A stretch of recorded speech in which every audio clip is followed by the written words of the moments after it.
Hello YouTube viewers, welcome to my show Rocket Monday. In today's episode we're going to take a look at satellite navigation system. So let's dive right into it. Now first thing you have to understand what the heck it is. Basically if you want to know your location on Earth, that's the requirement, and it should work anywhere on the Earth. It's not like a regional navigation system where you are using radio towers to know your location within a country or within its range. It should work all around the globe. Basically no matter where you are in this, it should work. Now on top of that, it should also work on low power. Now that low power is a critical part because we had satellite communication for a very long time. However, if you have ever seen a satellite phone, they are big, bulky and very power intensive. Like talk time wise, they do not last very long. So this is supposed to be in terms of energy power, very low energy. So this is our requirement. So what you need for in order to create a global positioning system, first you need satellite constellation. This is a critical part.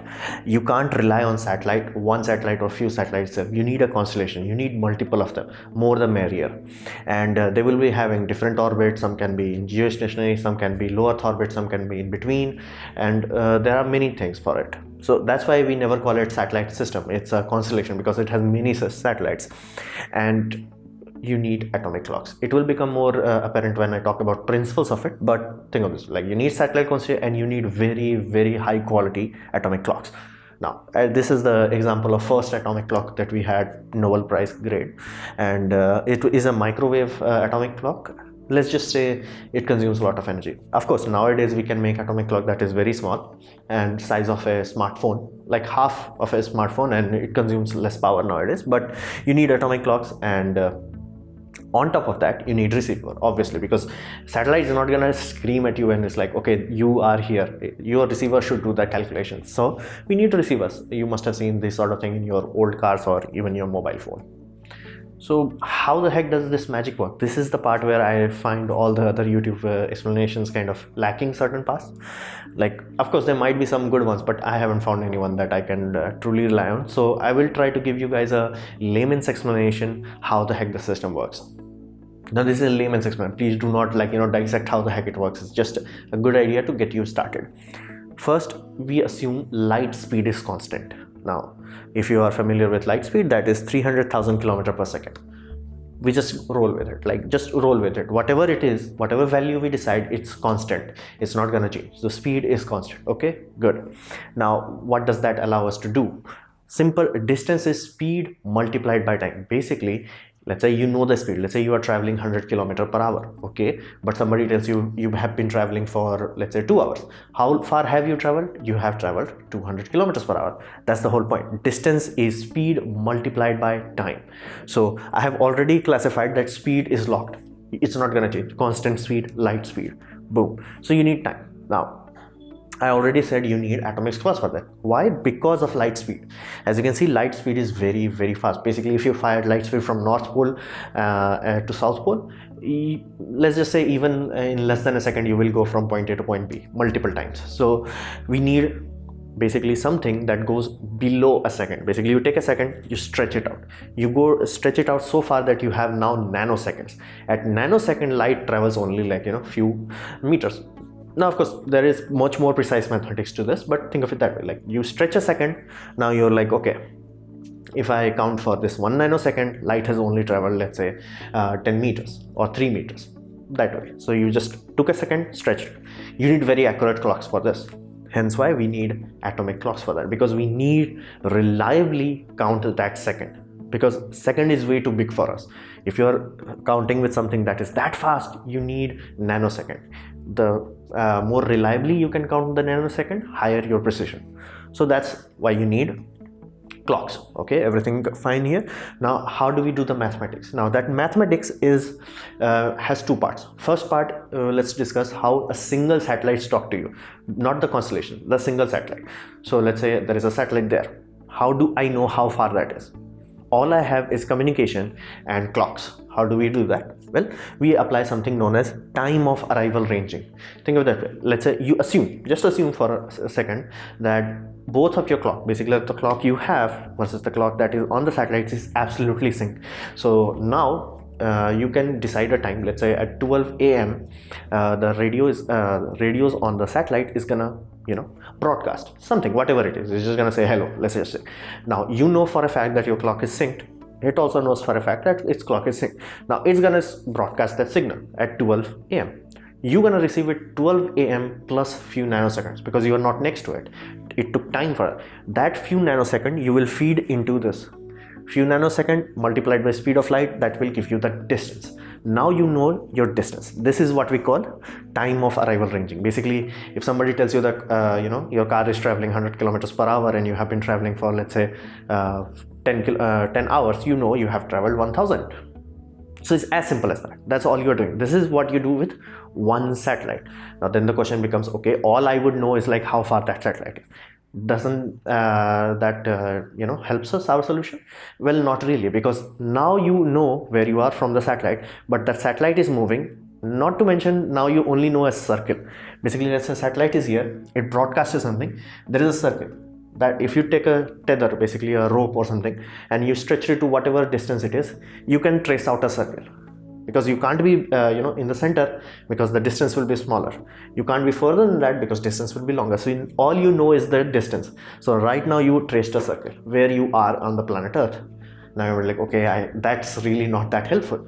Of course that's not helpful. That's why we need more satellite. Now let's say you found another satellite, let's say one satellite from here, and it's like you did the same mathematics, time of arrival time of arrival ranging.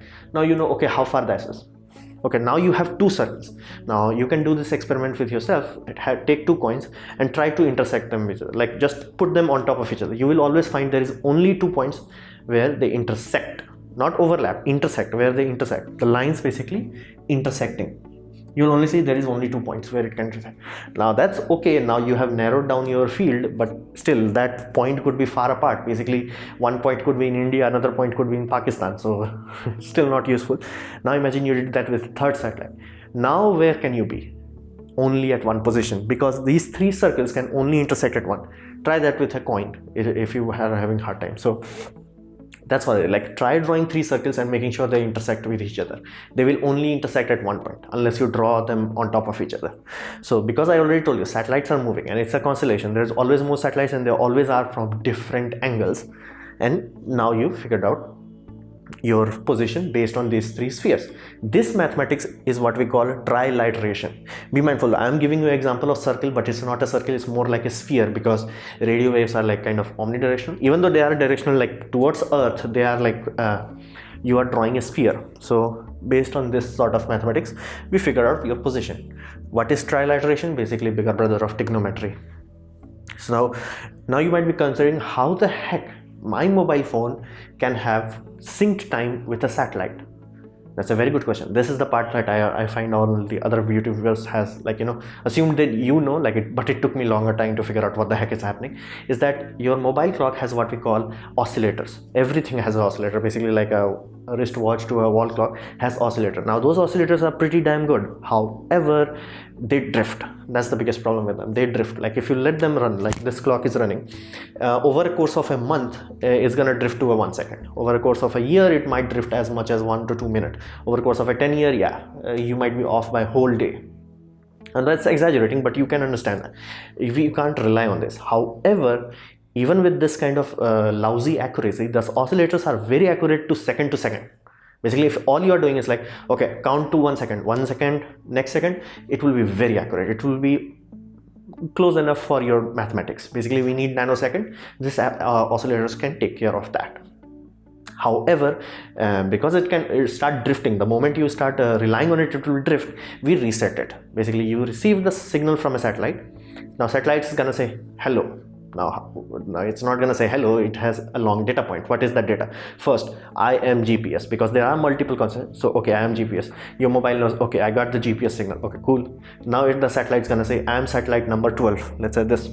Now that gives you a rough idea. Now you're like, how the hell now I know where I am roughly on Earth? Because the satellites are moving, and in a constellation, the satellite when it's going, it will tell you if it's let's say 6 p.m.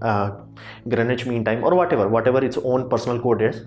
You must be here. You must be either above equator or below equator. You must be from here. You're not knowing exact location, but your coordinate wise you got a rough idea like where you are. Now this is not good enough. Unless you are trying to destroy a continent, it's not good enough. So now you have that information. It screams the time. All that it screams is like, I'm gonna scream every second. Now this every second, it could be very low, like it could be screaming 1,000 times per second. So what your mobile does is like, okay, I received a signal, it says it's gonna scream after a second. Basically from its point of view, after a second, it has to wait a second because it's screaming every second. So it's gonna start a stopwatch. It's like, okay, 1 second has passed. Now it resets the stopwatch and starts it again. Now few nanoseconds later, it will receive the signal. Now why the heck that there was the delay? Because the satellite was far. I told you, the satellite is screaming every second. Your watch that is in your basically mobile, it's basically good enough for 1 second. Now it removes that 1 second from the equation and then gives you few nanoseconds, the delay it took. That few nanosecond goes into this equation, few nanosecond multiplied by the speed of the train. Now you know the distance. Now that time data, you will always hear people say like, GPS is broadcasting time data. It's not broadcasting 6 a.m., 7 p.m. or whatever like that. It's simply saying 1 second, 1 second, 1 second, 1 second, 1 second has passed basically. Now it does that multiple frequencies. Now that frequency is a military guarded secret, so I do not know. So in older days, the frequency was like, you would not be allowed to refresh fast enough and accurately enough. Basically the nanoseconds, they were giving you like, okay, 100 nanoseconds. That makes the basically receiving data very, very vague. So you can only be sure of in 100 meters. Nowadays you can receive up to 10 nanometers, 10 nanoseconds. Now you can be like, okay, I am within this 1 meter square. So that olden days, the problem was GPS is a military system. Military created it, but for aviation industry, they allowed a smaller, basically the signal that is coming out, they decrypted a small amount of signal for that. Using that decrypted signal, you can be like, okay, fairly sure. But an accident happened where a passenger jet that was drifting and relying on GPS, it drifted so far away that it ended up in another country and unfortunately ended up on top of a no-fly zone of a military, and it was shot down. Passengers were killed, like all of them, because a missile versus a jumbo jet, there is no competition there. So after that, US government decided to open the much further into the signal. There is still signal is this long, they only opened this far because the clockwise you're not getting this large data. This is reserved for ICBMs. That's why you can be sure like modern receivers, GPS receivers are much more accurate because they have much more data to work with compared to older days. Older days, best case scenario was 100 meters. They were barely useful for aircrafts, and they were very useful overseas for container ships, but they were not much more useful. Definitely not useful for automated cars. So as military opened the data point up, you can receive much more precise data. Now you can calculate much more precisely, and voila, you get much more precise data. So even if it's this precise and nanoseconds we are talking about, you should be within 1 meter. Why the heck you are never that accurate? If you are familiar with GPS and you must be using it, you must have noticed many times you are driving a car on a road in a lane and it shows you driving parallel to a road because it's drifted. How the heck that drifted happened? That fudge factor. Now that fudge factor happens because nothing is constant in this universe. Light speed changes because you are coming closer to a gravity well of this planet. It changed because the satellite is moving. That changed. Doppler shift, everything happened. Now of course they are changing very little. It's not like a big difference, but that little bit adds up. So after that a while, your accuracy, even though on paper it should be like you should be within this square foot, it becomes the square meter, like basically 3 times. That fudge factor comes from the fact that light speed itself is not absolute constant. Then even though clocks are on the satellite, they are very damn good. The clocks or the oscillators in your mobile phone, they are not that good. So you always have fudge factor because of your own receiver. The receiver might be off by like 1 nanosecond or 2 nanoseconds. So there is always a fudge factor from your end. Not to mention on top of that, because we knew from day one that 3 satellite, even though mathematically good enough, it is never practically good enough. So we always rely on 4 satellites. Your receiver will never give you an absolute signal unless it has 4, because 3 you may still have a bit of fudge factor, but 4 will always have a reduced your margin of error. If you have 5 or 8 or 15, you're golden. Now you might be like, how the heck that will happen? We rely on multiple constellation to do that. So GPS, when it was built, it was the first system, so many things were being figured out. So they knew from day one, 3 is simply not going to get it, and they wanted 5, but they realized they need more satellites for that, and they only had budget of few, so 20-ish satellites. So we don't have enough satellites. That gives a very big margin of error. Then on top of that, GPS is built for this ICBMs. Because of this military encryption, you do not get the full data that satellite is screaming. Satellite is not going to judge you. Satellite is not going to say, oh, this mobile phone, I'm going to block it. Satellite is screaming. It doesn't have enough energy to go find every mobile receiver that's receiving it. Simply it screams the data, and military is responsible for coding and encoding it. So they encrypt the data. Now that encrypted data also contains what we classify as altitude data, basically how high you are. Now you might be like, wait a minute, I thought GPS doesn't have the high data. It does, because the mathematics that we are doing, it's inherently 3-dimensional. Think of it this way, Earth is a sphere, so how the heck do you know where you are? Because if you think of Earth is in a flat surface, yeah, it makes sense, you only have 2-dimensional data, but Earth is a sphere, so you need the third dimension, otherwise you will not be able to pinpoint where you are. That data is limited, you cannot access it. Military satellites, military missiles, they can access it. That military access, that's how they were able to, without changing the satellite, they were allowed allow us to receive the signal, because they can simply change the encryption or unlock it.